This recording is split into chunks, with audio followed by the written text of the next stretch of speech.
थोड़ा सा विवेचन ये 20वें अध्ययन का। 20वां अध्ययन महानिर्ग्रंथ के नाम से है। महानिर्ग्रंथ, जो महानता के शिखर पर निर्ग्रंथ होकर पहुंचे हैं, कौन है वो? उनके विषय में परमात्मा ने कहा है। राजा श्रेणिक ने भगवान महावीर के शासन में तीर्थंकर गोत्र का बंद किया। राजा श्रेणिक तीर्थंकर गोत्र बांधा और आने वाली 24वीं में महापद्मनाभ के वो पहले तीर्थंकर बनेंगे जब 24वीं प्रारंभ होगी। रानी चेलना की उत्कृष्ट भावना थी। रानी चेलना एक श्राविका थी, राजा चेटक की पुत्री। भगवान महावीर ने कहा राजा चेटक की 7 पुत्रियां महासती हैं। गृहस्थ में रहते किसी को महासती कहा जाए, कैसा उत्कृष्ट उसका आचरण होगा, कैसा उत्कृष्ट उसका जीवन होगा। रानी चेलना की शादी राजा श्रेणिक से हुई, लेकिन राजा श्रेणिक जिन आराधक नहीं थे, वो भटके हुए थे। रानी चेलना सोचती कि मुझसे इतनी अनुरक्ति, इतना प्रेम, इतना ही प्रेम ये मेरे परमात्मा प्रभु महावीर से भी करें। ऐसी रानी चेलना की भावना थी। मुझसे बेइंतहा प्रेम करने वाले मेरे पति मेरे परमात्मा से भी उतना ही प्यार करें। ये मंगल भाव कोई हर रोज भाता है अपने पति के लिए, अपने परिवार के लिए, तो उनके जीवन में वो दिन अवश्य ही आता है, वो पल अवश्य आते हैं। तुम्हारी भावना में जान होनी चाहिए, भावना में प्राण होने चाहिए। वो भावना फलित जरूर होती है और मंगल भावों से भरकर कैसे पूर्ण हुआ ये भाव? जिस भाव की हम प्रतिदिन पूजा करते हैं, जिस भाव की हम प्रतिदिन आराधना करते हैं, जिस भाव को हम प्रतिदिन परमात्मा के चरणों में समर्पित करते हैं, वो भाव अवश्य ही पूर्ण होता है। और एक दिन की बात, राजा श्रेणिक सैर करने के लिए, मॉर्निंग वॉक करने के लिए अपने उद्यान में, जिसका नाम था मंडी कुक्षी उद्यान, उस उद्यान में गए। उस उद्यान में गए तो एक जगह चलते हुए उनके कदम जमीन से चिपक गए। वो देखकर हैरान रह गए। उनकी आंखें फटी की फटी रह गई, मुंह खुला का खुला रह गया। देख रहे हैं एक महायोगी जिसके अंग अंग से सौंदर्य टपक रहा है, वो ध्यान लगाकर खड़े हुए हैं। ऐसा सौंदर्य, ऐसे खूबसूरत योगी को देखकर राजा श्रेणिक मुग्ध हो गए। आश्चर्य से उनके मुंह से एक शब्द निकला, अहो वर्णो अहो रुओ अहो अजस सोमया, अहो खंती अहो मुत्ती अहो भोगे संजया। ओह, ऐसा खूबसूरत रूप, ऐसी भरी जवानी में अटखेलियां करती जवानी, और इसमें योगी हो गए। क्या हुआ? भोग के समय ये योग कैसा? अभी तो संसार में मौज मस्ती करने के दिन थे, योगी कैसे हो गए? उस समय वो मुनि कहने लगे, राजन, मैं अनाथ था, मैं अनाथ था। अनाथ? तो चलो मेरे महलों में, मैं तुम्हारा नाथ बनूंगा। मेरी अपार संपदा तुम्हें समर्पित है, तुम्हें कोई दुख नहीं होगा, कोई किसी तरह की कमी नहीं होगी। मुनि मुस्कुराकर कहने लगे, राजन, तुम खुद ही अनाथ हो। मैं अनाथ? तुम्हें पता नहीं मैं मगध देश का राजा हूं। मेरे यहां पर लक्ष्मी अटखेलियां कर रही है। धन धान्य से भरे हैं मेरे खजाने। मेरा रनिवास रानियों से रोशन है। गज सेना, पैदल सेना, सैनिकों की सेना, घोड़ों की सेना, क्या क्या नहीं है मेरे पास। चलो मैं तुम्हारा नाथ बनूंगा। योगी मुनि कहने लगा, राजन, क्या धन होने से, परिवार होने से कोई नाथ बन जाता है? हाँ हाँ, जिधर से निकलता हूं लोगों की पुकार मचती है, हमारे नाथ आ गए, हमारे नाथ आ गए, हमारे स्वामी आ गए। मैं सबका नाथ हूं। आज तक तुम अपने अंदर नहीं गए, तुम अनाथ हो। सुनो राजन, ये सब मेरे पास भी था। मैं एक बहुत बड़े सेठ का, नगर सेठ का बेटा हूं। एक बार मेरी आंखों में दाह ज्वर का रोग हो गया। हर समय आंखें जलती हैं, इतनी पीड़ा होती है, इतना ताप होता था कि मैं सो नहीं पाता था।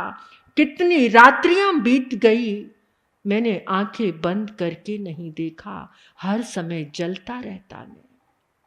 मेरी मां ने हर जगह जाकर मन्नतें मांगी। मेरी बहन ने बहुत प्रार्थनाएं की। मेरी पत्नी 16 श्रृंगार किए, अपने आंसुओं से मेरी छाती भिगो देती थी, लेकिन उसके आंसुओं से मेरा रोग कम नहीं हुआ। मेरे पिता ने तांत्रिक, वैद्य, योगी उनकी लाइन लगा दी। कोई योगी, कोई वैद्य, कोई तांत्रिक, कोई मांत्रिक मेरी पीड़ा को कम नहीं कर पाया। मेरे पिता ने पानी की तरह अपना पैसा बहाया। राजन, एक रात्रि की बात है, मुझे नींद नहीं आ रही थी, बहुत पीड़ा थी, इतनी बेचैनी। उसी समय मेरे मन में एक भाव आया कि जरूर मैंने किसी को जलाया है जो आज मैं जल रहा हूं। जरूर मैंने किसी के प्राण लूटे हैं, जरूर मैंने किसी को पीड़ा दी है जो आज मुझे इतनी पीड़ा मिल रही है। और उसी रात्रि मैंने संकल्प किया कि मैं आज के बाद किसी को दुख नहीं दूंगा, मैं आज के बाद किसी को सताऊंगा नहीं, मैं आज के बाद किसी के ऊपर अनुशासन नहीं करूंगा, कोई भी हिंसक कार्य नहीं करूंगा, इंद्रियों का दमन करूंगा और अणगार वृत्ति धारण करूंगा। जीवन का एक सूत्र याद रखना, जो दान करोगे वही तुम्हें मिलेगा। सुख का दान करोगे तो सुख मिलेगा, दुख का दान करोगे, पीड़ा का दान करोगे तो पीड़ा ही मिलेगी। आज हमारी जिंदगी में जितनी पीड़ा है, उस पीड़ा का हम दान करके आए हैं। चाहे आप हैं, चाहे हम हैं, कोई भी है, जिसके जीवन में पीड़ा चल रही है, उस पीड़ा का दान हमने ही किया है। संकल्प की शक्ति प्रत्याख्यान में बदल गई।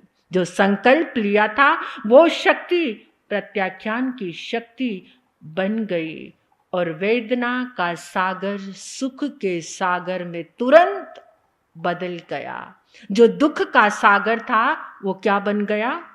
वो सुख का सागर बन गया।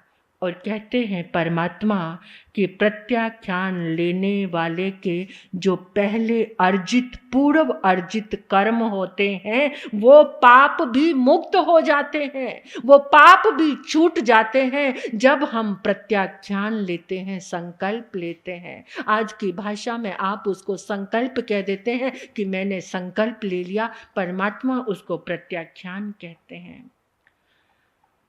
सम्यक पराक्रम प्रत्याख्यान से शुरू होता है।